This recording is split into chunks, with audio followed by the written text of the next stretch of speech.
BJP সরকারের প্রথম রাজ্য বাজেট থেকে সরকারি কর্মীদের এক ধাক্কায় 20% ডিএ বৃদ্ধি করেছে রাজ্য সরকার।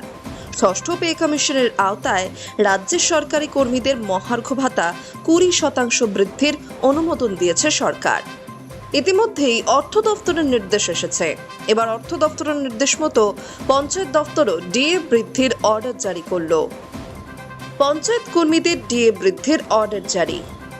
অর্থ দফতরের 2834F অর্থাৎ P2 নম্বর স্মারক দেওয়ার নির্দেশ অনুসরণ করে পঞ্চায়েত ও গ্রামোন্নয়ন দফতর গত 18 আগস্ট একটি পৃথক মেমোগ্রাম জারি করে ডিএ বৃদ্ধির বিষয়টি জানিয়েছে, যেখানে পঞ্চায়েত সংস্থাগুলির কর্মী ও পেনশনভোগীদের জন্য মহার্ঘ ভাতা এবং মহার্ঘ ত্রাণ বৃদ্ধির কথা ঘোষণা করা হয়েছে। বলা হয়েছে, বর্ধিত ডিএ ডিআর আগামী 1 অক্টোবর 2026 থেকে কার্যকর হবে। নির্দেশিকায় বলা হয়েছে, অর্থ দফতরের পূর্বের নির্দেশের ভিত্তিতেই এই পদক্ষেপ। রাজ্য সরকারি কর্মীদের জন্য যে হারে ডিএ বৃদ্ধি হয়েছিল, সমহারেই ডিএ পাবেন পঞ্চায়েত সংস্থার কর্মীরা।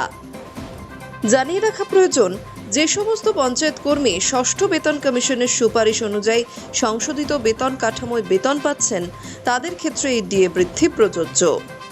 এই সকল কর্মীদের মূল বেতনের উপর 38% হারে মহার্ঘ ভাতা মিলবে অক্টোবর মাস থেকে। এই হিসেব সংশোধিত মূল বেতন এবং এনপিএ এর ভিত্তিতে করা হবে বলেও জানানো হয়েছে। অন্য কোনো ধরনের ভাতা এর মধ্যে অন্তর্ভুক্ত হবে না।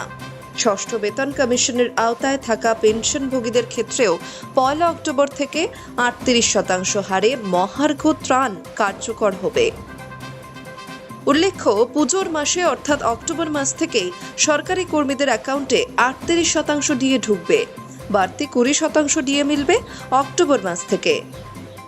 সম্প্রতি এই প্রসঙ্গে মুখ্যমন্ত্রী বলেন, 20% ডিএ আগেই বাজেটে ঘোষণা করা হয়েছে। অক্টোবর মাস পুজোর মাসেই অগ্রিম বেতন পাবেন তারা। তখনই পেয়ে যাবেন 20% ডিএ। এসেই গেল সেই সময়, knocking the door. Hi news network.